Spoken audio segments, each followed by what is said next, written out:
here, the leg is going to come up, the knee sets, the knee extends, the knee chambers, and from here we rotate out to the side, walk out the side kick, chamber back, walk out the round kick, chamber in, grab ropes, and then you land. That's basically a balance drill.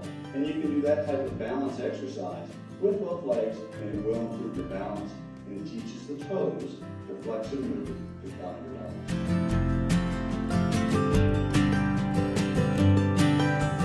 Dave and I'll do this together. From this position, the snap kick's going to extend out and walk. 1, 2, 3, 4, and chamber into the side. That helps to teach students to pivot the heel, drive it out in the lock.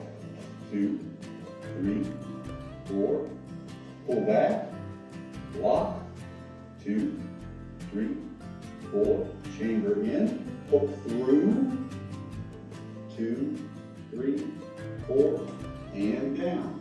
And you can do the same type of an exercise for an axe kick. Face front, hold. And what you're going to do is very slowly bring the kick through the slow range of motion. I'm going to put my hand where I want your arc to be. Bring it all the way around and now back down.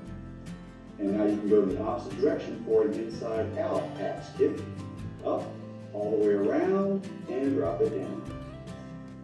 And you can feel that, right? Yes, sir. That really maximizes that muscular contraction and is great for toning.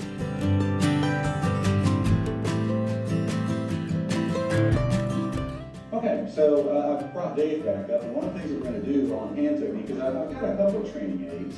Notice the glove or the mitt. I love this thing, and if you'll notice, there's a coincidence here. It's about the size of somebody's head. Put your hands up as if you're in a fighting stance. It's also about the size of the opening that somebody generally presents in a traditional stance.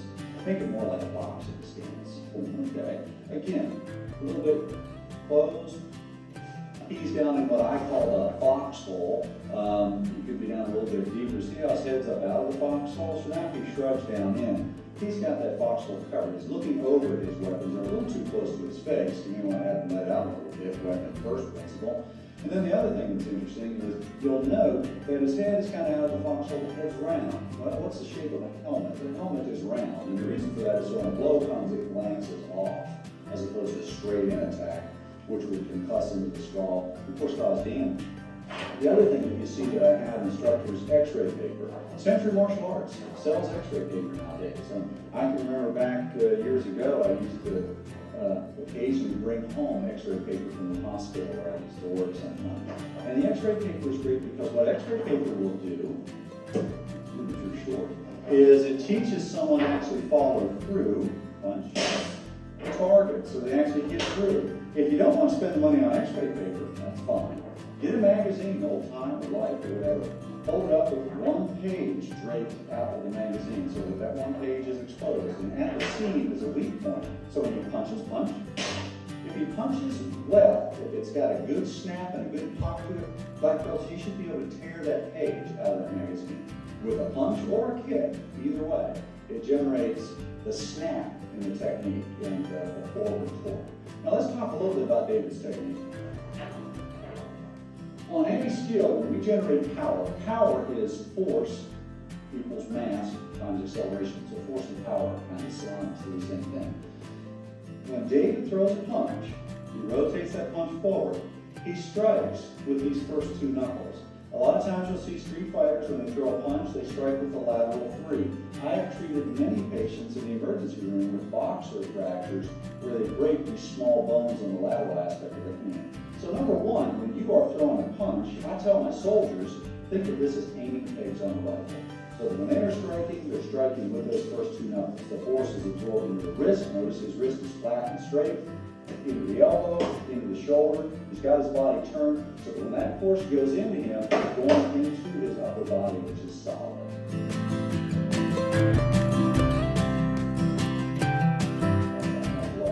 One of the ways that you maximize force, let's bring this punch back so we do. Notice how his hand is twisted. Now bring it forward. Notice how it twists at the end. Bring it back. That rotational force is something that we call torque. It comes forward, it impacts, and on impact, it can generate shearing forces that can actually tear tissue. And the concept of tearing tissue is pretty important. If you're striking with the eyes and you generate a tear over the eyebrow, this is a great target for that. He's bleeding into that eye, he's blind on that side. Make your attacks on this side or stay on this side where he's bleeding and you can't see. My advice, stay on the side where he's bleeding and you can't see and keep hitting that weak spot. Back. So one of the first techniques that you'll learn as a martial arts student is the back fist. The back fist does exactly what it says. It strikes with this back surface of the fist.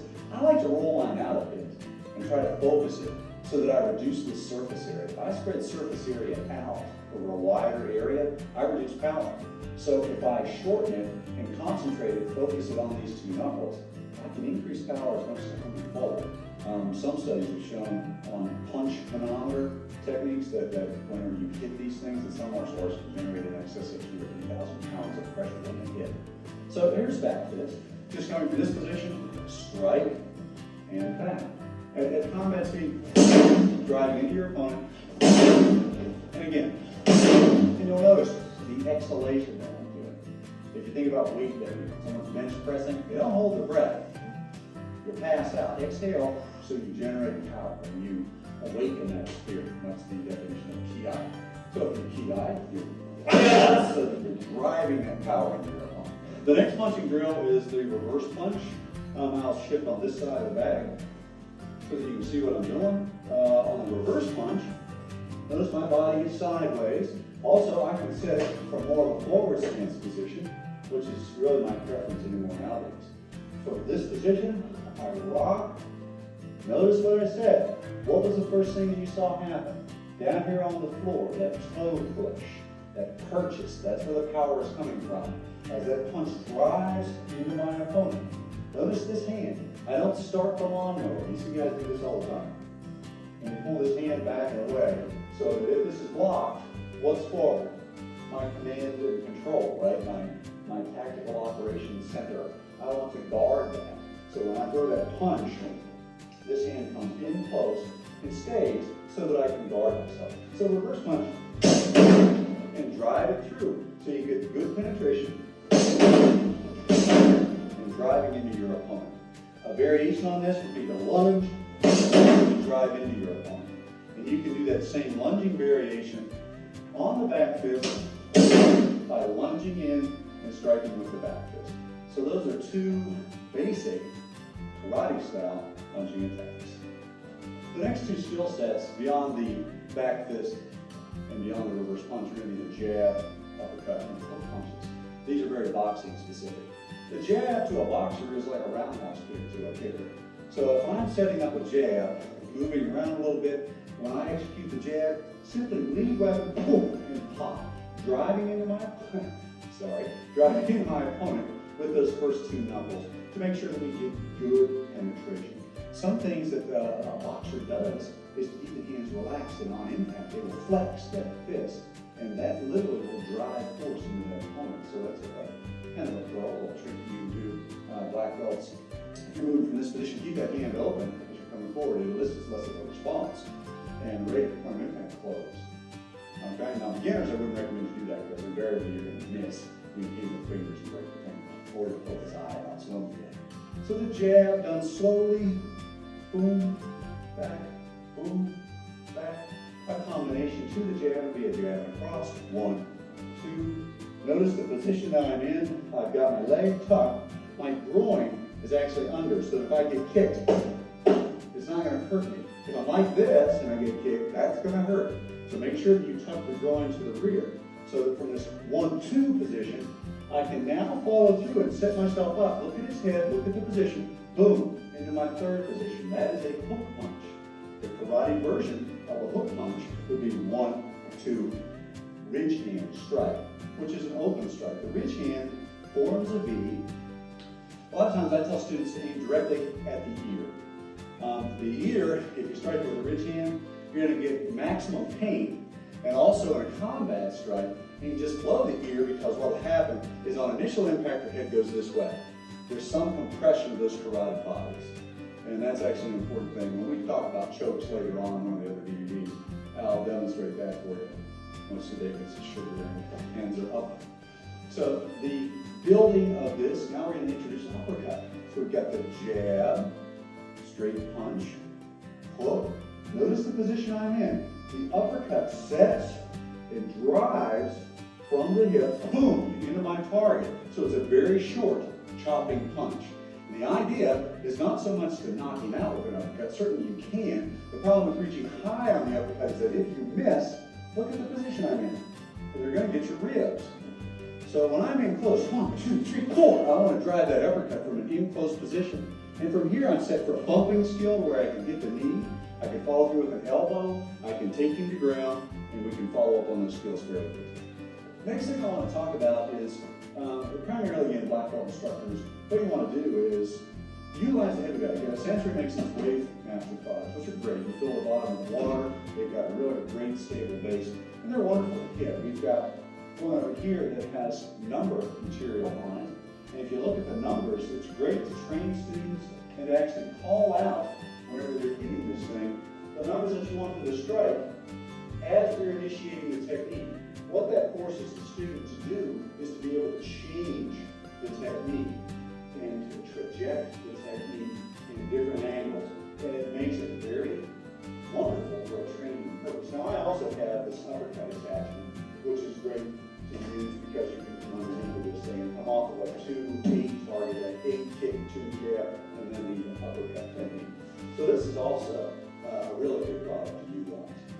Okay, you see that his leading center was his head, and he's punching around his head. And that's a common thing you see black belts who are very new to the full contact game. They want to get as much power into it as they can, and so their head leads the technique. And one of the things that you want to learn from going back and go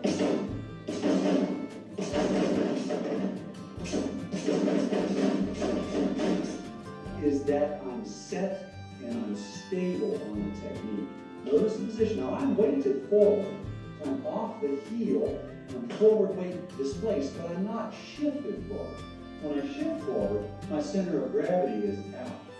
And the problem with that is if one of those punches misses, and that guy understands my heel principle, you are going to ground very fast and very painful. So make sure that you keep your balance and your stances set. And that is intermediate teaching. What we're going to do is continue on with the idea of hand skills and counters. And hand skills, one of the things that I like is this blocker. I use these a lot with students. They're great. You can simulate kicks, snap kicks, you can simulate round kicks, you can simulate hook kicks, axe kicks that come straight down. So there are a lot of things that you can do with these black belt. And one of the things that you also can utilize is the mitt. So that he has a target, he's punching, and I can counter very easily with this. Straight in shot, good block, good block, good block, good block. Okay, not bad. So what David is doing is he's learning to position his body. The next skill that we're going to talk about doing is hitting the mitts. So Dave's going to get his fighting stance. He's kind of moving around a bit. He's relaxed. He's up on his toes. And he's working jab. Good jab. Jab. Jab. Okay, now jab cross. Good. Jab cross. Good. Jab cross. Good. And now we're going to do jab cross counter. Jab. Cross counter. Good. Jab cross. Counter. Not bad. Jab cross. Counter. Whoa, counter. Counter. Okay, so he's starting to get this idea of things coming at him, and he's using very simple technique. Jab, cross, lowering his center of gravity, keeping his groin weight, rolling, what we would call slipping or dodging the straight in attack, and then rolling under the lateral attack. These are great training aids. When they're throwing a punch, it's great for body hardening. You need to strike. You're not going to cause a lot of damage with the flat surface of this. And if you hit them, they know they were hit, which is a good learning point. One of my instructors, I trained with the Juvenile Institutes for many years, and one of my instructors used to tell me there that pain's a wonderful teacher. And sometimes it is. And that is hand mitt drill. The next thing we're going to be talking about are hand skills. We just finished up some punching and some boxing, pugilistic type tactics. And now we're going to go more martial specifics. They've been his fighting stance. Different types of hand strikes that you can utilize. The knife hand strike, what some people refer to as the takatana, the blade edge of the knife hand. Knife hand strikes, of course, work excellent forms of the temple, striking into this carotid vessel so that you can try to compress the blood vessels and maybe trigger unconsciousness. Palm heel strikes are excellent techniques.